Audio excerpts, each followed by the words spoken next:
Hello everyone. This video is aimed to be a small analysis from my part regarding the GS1 paper that was conducted recently by APSC and the CCE mains examination. So this video is going to be bilingual in Hindi and in English क्योंकि मुझे SMS उतना अच्छे से आता नहीं है. I can speak a little bit but I'm not very fluent in it, so I'll stick to the things I know, that is English and Hindi. So I beg your pardon. कुछ कुछ इस exams में surprises थे regarding actually every paper. सो उनमें से कुछ कुछ questions को मैंने यहाँ पे पुट अप किया है. जैसे कि GS1 पेपर में मेरे को 4 स्पेसिफिक क्वेश्चंस बड़े इंटरेस्टिंग लगे, especially because I didn't know much about them. And also from a civil service standpoint मेरे को थोड़ा unconventional लगा ये सब questions. Not every one of them but a few of them. So we'll be taking a short dive into the GS1 papers and especially those 4 questions.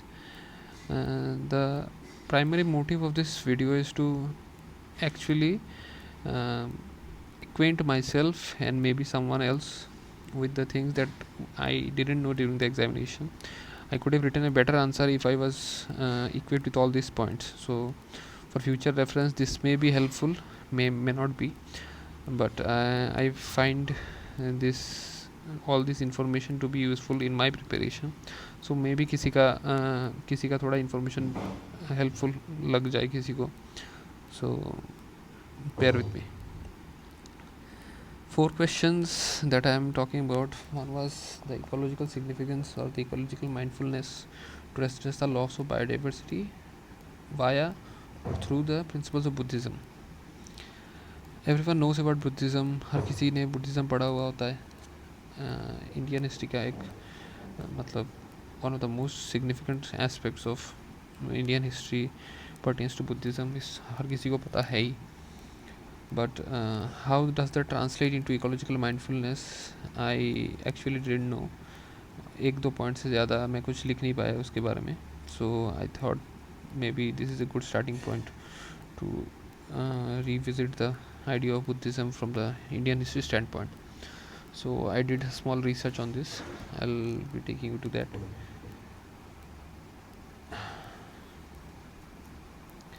So Asian News International, this article that I found regarding environmentalism and Buddhism is courtesy of Asian News International, who we popularly know as ANI. काफ़ी news channels में दिखता होगा ये सब. So it is courtesy of their website. So Buddhism and environmentalism का may be India में कुछ और सिग्निफिकेंस होता होगा, but specially from the point of view of a north easterner and the initiative that northeastern Buddhist people have taken for environment was highlighted in this article. So I'll try and some of the things that I wrote down here and hopefully this will help.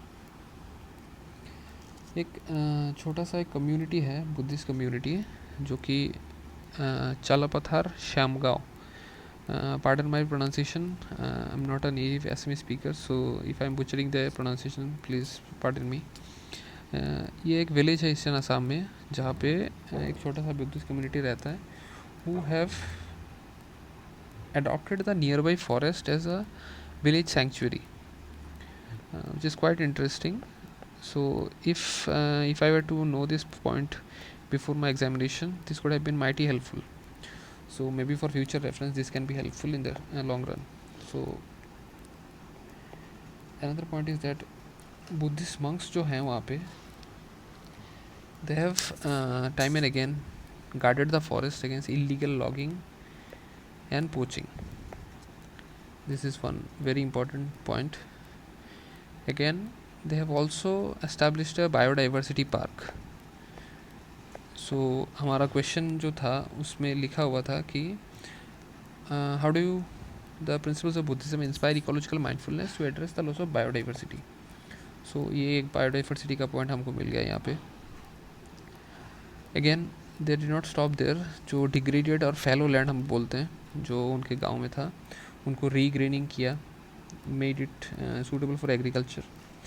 Also forest protection के लिए 22 लोगों का एक group बनाया जिसको forest protection group बोलते हैं उन लोग, FPG। अगेन जो principles that were laid down by Buddha, living in harmony with nature, respecting all life forms, concept of ahimsa, these are sort of basic points that everyone, even if one does not have very good idea about Buddhism and environment, he can more or less write of all these things, but इनको थोड़ा expand करने में मुश्किल होता होगा, that's why I think this article is quite helpful. दो keywords मेरे को वहाँ पे अच्छे लगे जो I think should have been incorporated in my answer. I'll try and incorporate them in the future. That is environmental stewardship, championing environmental stewardship, and ecological sustainability. Sustainable is the word of the day. Sustainable मतलब अभी तो हर किसी के मुंह पे sustainable होता ही है. So this is two things. And one of the interesting things जो मुझे लगा इस आर्टिकल में वो था कि ये जो पूरा मूवमेंट है बुद्धिज़्म का इन दिस पर्टिकुलर विलेज, जिस कम्युनिटी ने जो किया है एनवायरनमेंट, वो स्टार्ट हुआ एक्चुअली एक पौधे की वजह से। This is because this bhungloti creeper, this was going extinct from that village, and इस क्रीपर का सिग्निफिकेंस ये है कि it's a traditional plant of course, but it is the sole reason that the saffron colour of the Buddhist monks robes, जो Buddhist के monks पहनते हैं, जो इस कलर का रोब होता है, आई थिंक सैफरन को हिंदी में गेरुआ कहते हैं आई गेस, तो उस कलर का एक्चुअल कंट्रीब्यूटर यही क्रीपर था, यही पौधा था। So when that started to go extinct, they became ecologically mindful of their impact or the anthropological impact of humans on the environment, and these Buddhist people started taking care of the forest as well as their surroundings. उसी से ये इतना बड़ा movement बना, and which could have been a very good answer for the question that we encountered in our GS1 paper. Okay, moving on. Next was factor endowment. Now factor endowment का मुझे उतना idea कुछ था नहीं, but मेरा geography था optional पिछले साल, तो ज्योग्राफी में फैक्टर एंडाउमेंट शायद मैंने कहीं पे सुना हुआ था और मे बी नहीं सुना होगा, but the development of an industry जब मैंने देखा तो मोर और लेस मेरे को आइडिया आ ही गया कि फैक्टर एंडाउमेंट क्या क्या हो सकता है। And if you don't have any idea about all this, you can just read the question, is factor endowment always a necessity for the development of industry? तो मतलब यहाँ पे पूछ ही रहे हैं कि एक इंडस्ट्री डेवलप होने में क्या क्या फैक्टर्स लग सकते हैं। अगर किसी को एंडाउमेंट के बारे में पता है भी नहीं, I think he can gather his wits and उसको पता चल ही जाएगा एग्जैक्टली है क्या। 10 मार्क का क्वेश्चन अगर 150 वर्ड लिखना है तो may be he can come up with something, he can write 100 words और मे बी इवन लेस, मतलब कुछ ना कुछ तो लिख ही पाएगा कोई। Discuss with reference to Assam. Now factor endowment Assam के कॉन्टेक्स्ट में तो बहुत कुछ कह सकते हैं, but going to a theoretical analysis of factor endowment, land, labour, capital and entrepreneurship, ये है एक एग्जाम्पल हमारे अश्नी ग्रोवर। सो now going into a very theoretical part, Hector Olin is probably a theorist, maybe industrial theorist, I don't know. He had given the theory of factor endowment, which is quite popular. मैं थोड़ा बहुत पढ़ा हुआ था, but I didn't find it much helpful or relevant for the civil service preparation, so I'll suggest you to go through Google and maybe have a look. Now हमारा question का जो important part था वो था कि factor endowment is it a necessity, always a necessity for industrial development. Assam का part अभी छोड़ ही देते हैं, तो कुछ एग्जांपल्स मेरे को इंटरनेट से मिले, जैसे कि एक Angola is an African country of course, वहाँ के 86% exports is only constituted by oil. Now that is a massive composition of exports of a particular country being dependent on only one particular resource. Similarly, Democratic Republic of Congo has the almost 66 or 67% of the world's cobalt resources. Now cobalt renewable energy में बहुत important part play करता है. It is used in making batteries, and for that I would suggest going through a podcast or maybe a clip of Joe Rogan's regarding this cobalt mining factories in DRC. The pathetic conditions has been cited there by an expert who had gone to DRC, one of the cobalt mines there. I highly recommend you to watch it. And modern day slavery कैसे अभी तक मतलब जिंदा है, you'll be getting a small idea from that. Highly recommend it. अब ये कुछ reasons हैं कि why factor endowment is always a necessity. क्योंकि अगर ये रिसोर्सेज अंकोला के पास नहीं होते या डीआरसी के पास नहीं होते तो maybe there would not be have been exporting so much of that particular resource to the other parts of the world. Now, why factor endowment is not always a necessity? One is changing dynamics, be it geopolitics, maybe climate, maybe internal politics whatsoever, or maybe resource mobilization.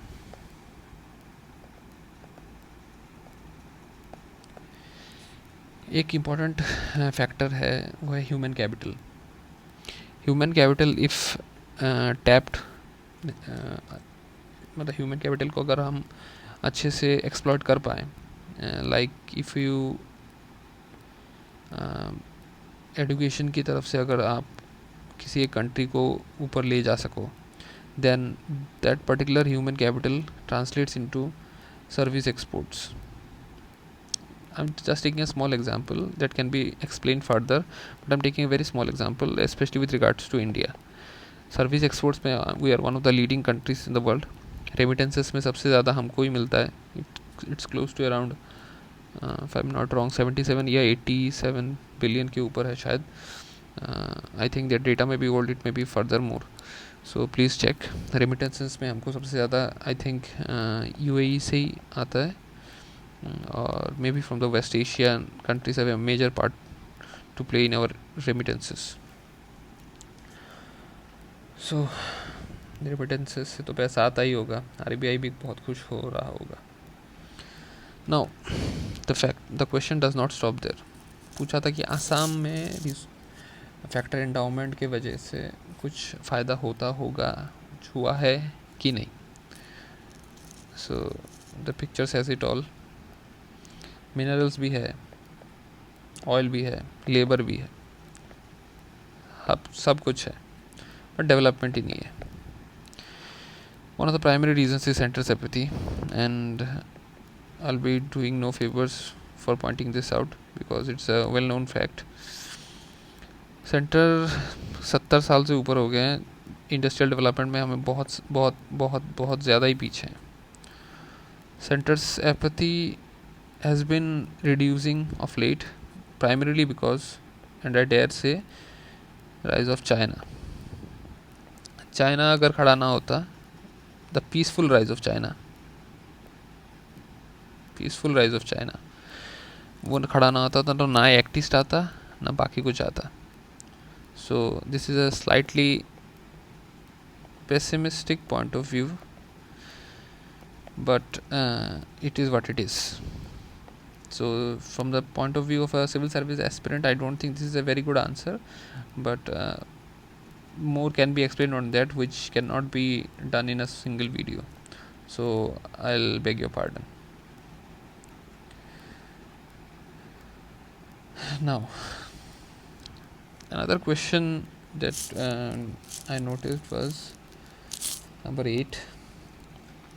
In order to make women's organization free from gender bias, inclusion of male members needs to be encouraged, which is actually right, but how do you put into words when you are constrained? Maybe exam hall में आपको 4 से 5 minute ही मिलते होंगे 10 marks के लिए. How do you construct all these ideas and put them into your answer? At least मेरे लिए तो संभव था ही नहीं वो. जो किया मैंने एग्ज़ाम में वो आप लोगों को कुछ दिनों बाद शायद पता चल ही जाएगा. Anyways, surprisingly I found this answer Bhadra S academy, जो गुवाहाटी में एक पॉपुलर अकेडमी है, वहाँ के उनके वेबसाइट में मेरे को ये आंसर मिला. सो अगर मैं थोड़ा और अटेंटिव होता शायद मेरा आंसर अच्छा लिख पाता. चलो कोई नहीं. Now this whole concept of including men into women's organizations so as to reduce the gender bias, it flies directly against the idea of radical feminism. अगर आप पूछेंगे हर किसी को फेमिनिज्म के बारे में कुछ ना कुछ तो आजकल आइडिया होता ही होगा, बट रेडिकल फेमिनिज्म है क्या? Please Google. It's an extreme form of feminism that seeks to isolate man and women's organisations हो या वुमेन कम्युनिटीज़ जो भी है. आप ज़रा गूगल कर लेना इस बारे में. It is better that you Google, because judging by the questions that are being asked in UPSC or APSC, especially in mains, I'll not be surprised if this comes as a question in the coming years. So I'll do my bit. I'll try and make up something, a good answer for this, and please do your part. I'll strictly stick to the subject matter at hand, that is the questions that we encountered in GS1. Now this is a comparative analysis of the things that could be done without men or with men. Now, or the consequences that will be if men are excluded or included in the organization setup of a women, organization setup of women centric organization, whatever, pardon my English, sorry. Without men. Now, if community or an organization without men may be considered too radical. We all know patriarchy is omnipresent. So as to gain social traction, maybe a women's organization need the help of men, just to be more socially palatable. I know this sounds counterintuitive, but it is the need of the day. Too radical. Now this can be considered as well as the same thing, socially disruptive. Another important point that I got from the website is that important reach. I don't exactly understand the thing important reach, but the cult of misandry is one important point that can be highlighted in the examination. misandry इतना भारी भरकम word है, मेरे को Google करना पड़ा फिर से. misandry, it's nothing but prejudice against men. सो कई चांस मिले चिपका देना. और ये जो पॉइंट है, I am particularly proud of this, because ये मैंने खुद अपने दिमाग से ही बनाया है. Breeds intersex incompatibility. सोसाइटी को अगर चलना है तो women and men have to work together. Intersex compatibility ना हो, the society will fall apart. Now with men, socially constructive है, सेल्फ एक्सप्लेनेटरी है. सोसाइटी में 2 parts, irrespective of the gender thing. Society को अगर आगे चलना है तो दोनों एक साथ ही काम करना पड़ेगा दोनों को. तो सोशली कंस्ट्रक्टिव तो होगा ही. If man are included, that will be socially better. Again, contribution of men have always been, there have been many multiple instances of men being doing pioneering work in the development of women. The one is Ishwar Chandra Vidyasagar. I have unwillingly shortened their names. Pardon me for that. This is Raja Raman Roy. We all know what he has done for the Indian women. Also, role models for male youth. छोटे बच्चे जो होंगे, if they see the men and women working together of their family, this puts a very good light on the social context that he or she will be growing up. So I think this is a point that could have been elaborated upon. So I'll include that as well. Now, one data point that I encountered there was McKinsey report. This is a think tank, probably of UK, I guess. Pardon me if I'm wrong. $28 trillion would have been added to the global GDP annually if women participation is at par with women man, not even more, अगर जितना काम man करते हैं अभी currently उनके मतलब if that is been equalised by the women's participation, a total of 28 massive 28 trillion could have been added to the global GDP. Now this in the maybe in the economic terms could is termed as a full potential scenario.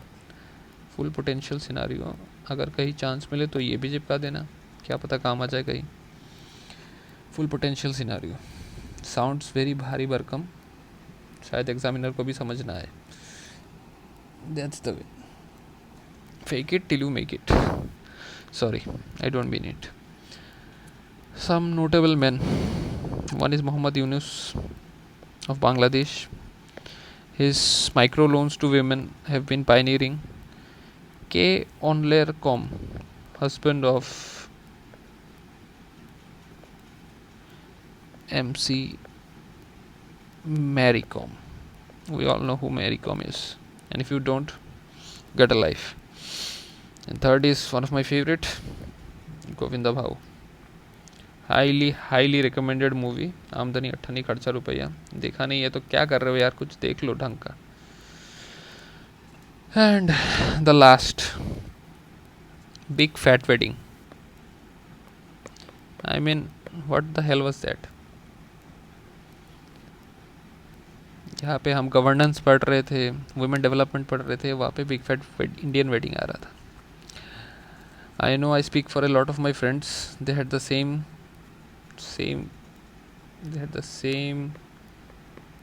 feeling as Arnav here has.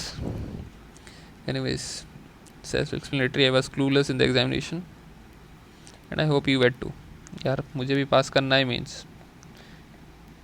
अगर नहीं होता तो देखा जाएगा. अगर लेकिन I still a man can dream.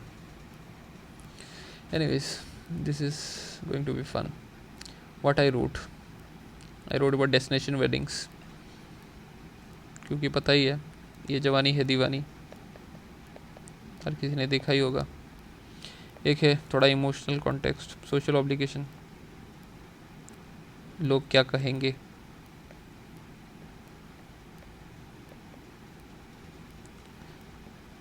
And the 3 is date. Now this is serious. लोग ज़मीन बेच देते हैं शादियों के लिए. So it's a very crude fact that I had written down, but क्या लिखना चाहिए था वो देखते हैं. What I should have written. Corona का effect, how corona has negatively affected the Indian business of big fat weddings, और the actual not just big fat Indian weddings, also the middle class weddings may for that sake. Nuclear families में big fat weddings का importance कैसे कम होता जा रहा है. एक hashtag चला था कुछ दिनों पहले, no big fat wedding. I think it was this और something else on the same lines, but एक हैशटैग बड़ा पॉपुलर हुआ था. That could have been incorporated in the answer. Gradually Indian populace has been shifting to closed door weddings or intimate weddings. हमने देखा ही है, बहुत सारे सेलिब्रिटीज ऐसे ही करते हैं. अभी शादी होने के बाद पता चलता है कि शादी हो चुका है. Although most of the paparazzi know about it, but मतलब जो सेरेमनी होता है, जो फंक्शन होता है, it's quite private. One primary example of Virat Kohli. अगले साल जीत जाएंगे IPL. One important request is that although this is a not very constructive answer or a constructive point that I had given, please kindly chime in the comment section and help me add some more points to this particular question. आज नहीं तो कल ये फिर से repeat होने ही वाला है, not just in this particular form, maybe in some other context, in some other terminology. तो शायद हमारा ही मतलब फ़ायदा हो जाए बाद में. ये खुद का ही लाइंस खुद ही पढ़ने में थोड़ा ऑकवर्ड सा लगता है, लेकिन फिर भी आई विल डू इट.